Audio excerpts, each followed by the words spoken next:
Urticaria ये क्यों होते हैं, कैसे होते हैं और इनका क्या सॉल्यूशन मिलेगा?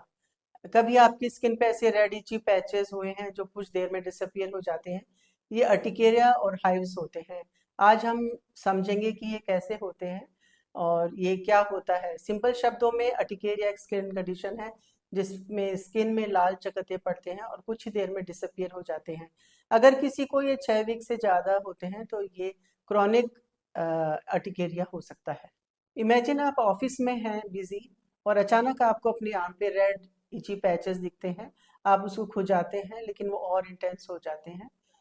तो ये अर्टिकेरिया का केस हो सकता है। लेकिन ये होते क्यों हैं? अर्टिकेरिया के अलग अलग ट्रिगर्स हो सकते हैं, जिसमें से कॉमन है एलर्जीज, जो pollen, food allergies, eggs, medicine, इन सब से हो सकती हैं। फिजिकल ट्रिगर्स भी होते हैं जो कि गर्म पानी या ठंडी हवा, ठंड से भी हो जाते हैं। स्ट्रेस बहुत ज़्यादा इसका एक कारण होता है। स्ट्रेस से काफ़ी ट्रिगर हो जाता है इन्फेक्शन, जो कि वायरल बैक्टीरियल केसेस में हाइव्स कॉज कर सकते हैं। सोचो आप किसी रेस्टोरेंट में गए हैं, वहाँ पे आपने अच्छा फूड खाया है और उसके बाद 2-3 घंटे बाद आपको एलर्जीज हो सकती हैं। तो ये एक फूड से रिलेटेड एलर्जी हो सकती है। अर्टिकेरिया के टाइप्स क्या क्या होते हैं? इसमें अक्यूट अर्टिकेरिया होता है, ये कुछ दिन तक या कुछ घंटे तक रह सकता है। क्रोनिक अर्टिकेरिया जो होता है वो 6 वीक से ज़्यादा के समय रहता है, उसके बाद ये ठीक होता है। फिजिकल अर्टिकेरिया में कोल्ड से, हीट से, सनलाइट से ये अर्टिकेरिया हो सकता है। अगर आप जॉगिंग करने गए हैं और कुछ देर बाद आपको कुछ रेड पैचेस दिखते हैं जो कि खुजली करते हैं, तो ये एक्सरसाइज से भी एलर्जी हो जाती है, जिससे ये अर्टिकेरिया हो जाते हैं। कभी कभी ये पैचेस मर्ज होकर काफ़ी बड़े पैचेस बन जाते हैं।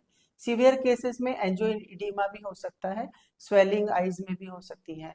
आपको किसी फंक्शन में जाना है और आपको देखते देखते आपको कुछ रेड पैचेस उभर जाते हैं, तो ये एंजाइटी और स्ट्रेस से भी हो सकता है। डायग्नोसिस कैसे करें? डॉक्टर आपके सिम्टम्स के आधार पर मेडिकल हिस्ट्री, लाइफस्टाइल देखकर कुछ टेस्ट करा सकते हैं, एलर्जी टेस्ट करा सकते हैं। और अगर आपको बार बार हाइव्स या अर्टिकेरिया होता है तो एलर्जी पैनल टेस्ट भी कराया जाता है, जिसकी वजह से हम ये जानकारी ले सकते हैं कि भाई ये क्यों होता है, आप और आप उसको प्रिवेंट कर सकते हैं। ट्रीटमेंट की अगर बात करें तो एंटी हिस्टामिन्स देते हैं ओवर द काउंटर्स, कभी कभी कॉर्टिकोस्टेरॉइड्स भी देने पड़ते हैं, लेकिन ये शॉर्ट टर्म के लिए दिए जाते हैं। लाइफस्टाइल चेंजेस इसमें सबसे ज़्यादा कारगर होते हैं। आपको ये मालूम करना चाहिए एक डायरी बना के कि आपको किस किस एलर्जी से और किस किस समय पर ये चकत्ते उभरते हैं। तो उन कंडीशंस को अगर हम अवॉइड करेंगे तो हम इन हाइव्स को और इन चकत्ते की प्रॉब्लम को, खुजली की प्रॉब्लम को हम कंट्रोल कर सकते हैं, मैनेज कर सकते हैं। कुछ मिथ्स होते हैं कि ये जो चकत्ते हैं ये कंटेजियस हो सकते हैं, तो ऐसा बिल्कुल भी नहीं है। ये कंटेजियस नहीं होते हैं। दूसरा मिथ ये है कि ये सिर्फ फूड एलर्जीज से फैलते हैं, तो ऐसा नहीं है।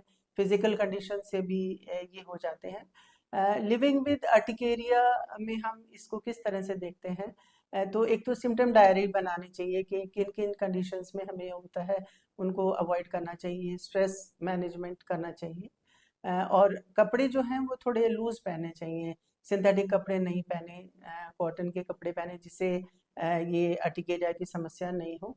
अगर आपको मीटिंग्स में हाइप ट्रिगर हो जाते हैं तो आपको स्ट्रेस मैनेजमेंट करने की आवश्यकता है। तो इसको हम कंक्लूड करते हुए बस ये कह सकते हैं कि ये अनप्रेडिक्टेबल ज़रूर है, लेकिन इसका ट्रीटमेंट है। आप डॉक्टर से मिलें और प्रॉपर ट्रीटमेंट लें और खुद भी अपना ध्यान रखें। इस तरह से हम इसको टैकल कर सकते हैं। Thank you.